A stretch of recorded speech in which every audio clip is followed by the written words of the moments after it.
Olá a todos, estamos de volta para dar continuidade ao nosso estudo falando sobre as obras da carne e o fruto do Espírito. E é um prazer muito grande estar novamente aqui na sua companhia, você que nos acompanha através da nossa página diariamente.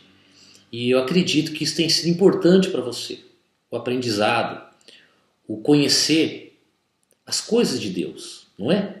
E esse assunto que nós estamos tratando é muito importante, porque eu acredito que a essência, a nossa essência como cristão está exatamente aí, no novo nascimento.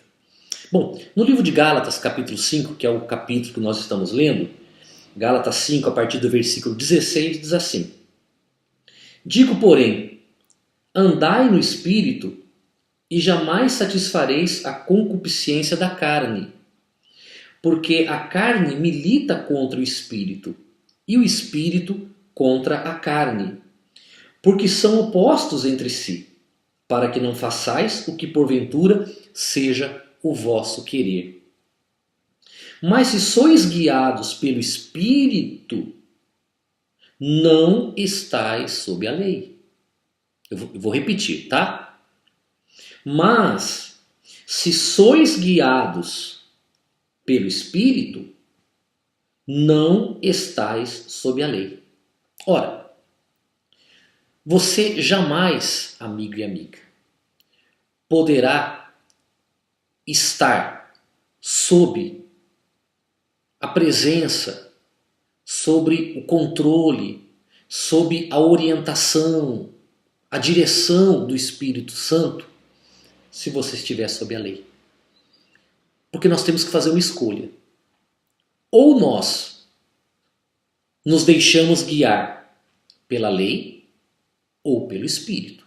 Porque o Espírito, ele é a essência da nova aliança. O Espírito, ele é a essência da nova aliança. A lei é a essência da velha aliança. Ou nós nos submetemos à nova aliança e ao Espírito, ou à velha aliança e à lei. Não podemos as duas coisas. Se você quer, deseja agradar a Deus e agora você sabe que para isso você precisa do novo nascimento e quem realiza esse novo nascimento é o Espírito de Deus, você precisa saber que na lei não há o Espírito. Para aqueles que estão sob a lei, não há a presença do Espírito. O Espírito é a essência da nova aliança. Está compreendendo, amiga e amiga? Então, está bem claro aqui. Mas se sois guiados pelo Espírito, não estáis sob a lei. Se você receber o Espírito é a prova de que você não está mais sob a lei.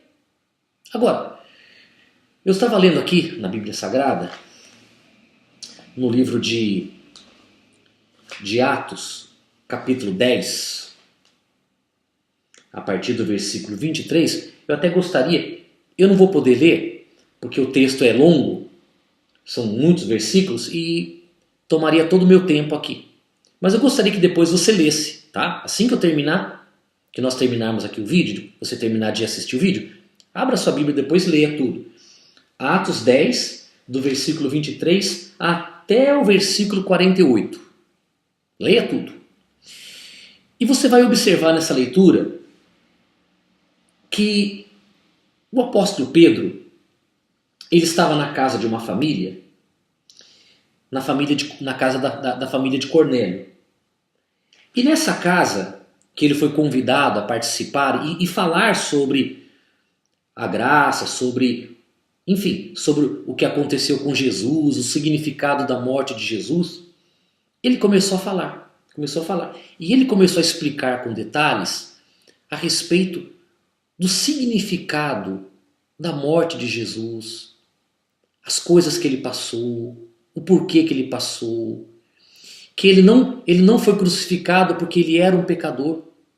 Porque Jesus foi um homem muito bom. Foi Deus em carne e osso.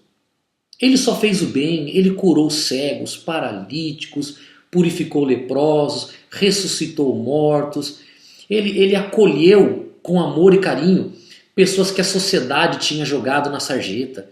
Prostitutas, publicanos, ladrões, assassinos.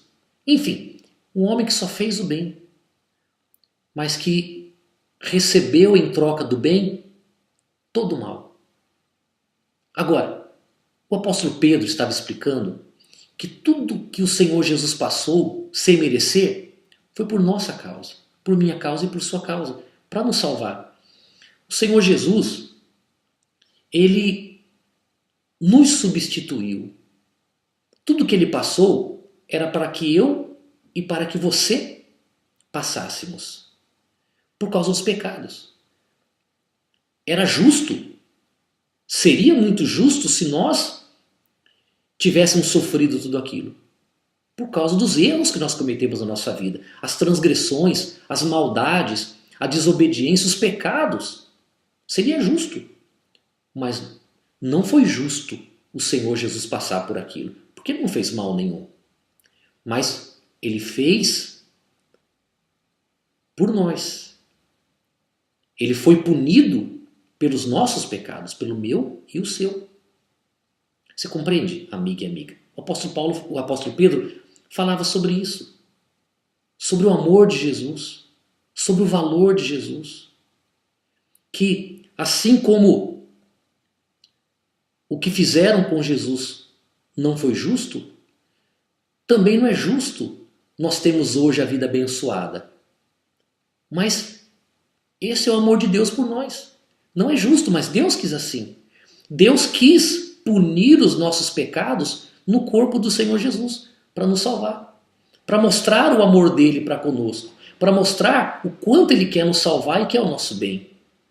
E o apóstolo Pedro então começou a falar sobre isso. E tem um versículo aqui que me chamou a atenção, que é o versículo 43, que diz assim: dele todos os profetas dão testemunho de que, por meio do seu nome, todo aquele que nele crê recebe remissão de pecados. Olha que bacana. Olha, amiga e amiga, que coisa gloriosa. Todo aquele que nele crê recebe a remissão dos pecados. Nós recebemos a remissão dos pecados de ontem, de hoje e de amanhã. Nós somos perdoados. Nós estamos, somos e seremos perdoados por aquilo que o nosso Senhor Jesus fez. Só por ter aceito Ele, só por termos entregue a nossa vida para Ele. Agora, olha que interessante. Versículo 44. Ainda Pedro falava estas coisas quando caiu o Espírito Santo sobre todos os que ouviam a palavra. Enquanto Pedro falava sobre o amor de Jesus, sobre a obra da cruz, sobre a salvação, sobre a graça, falando, os corações foram se abrindo. Na hora que a mensagem estava sendo pregada, as pessoas começaram a sentir algo diferente. Elas começaram a entender, começaram a compreender, elas começaram a vibrar com aquilo que elas estavam ouvindo. E foi nesse momento que o Espírito Santo veio. E quando o Espírito Santo vem, ele vem para operar o novo nascimento e para transformar as pessoas. Sabe, eu estava pensando, existem muitas igrejas que elas separam o momento da reunião para um momento que é chamado de o momento da busca do Espírito Santo. O momento da busca. Então, para tudo e começa a se buscar. Vem Espírito Santo, vem, eu quero ser batizado, eu preciso do Senhor. Começa a buscar o Espírito Santo. Mas eu estava pensando aqui na Bíblia, algumas passagens, estudando, meditando, e você sabe que eu não encontrei isso? Você sabe que eu não encontrei esse momento?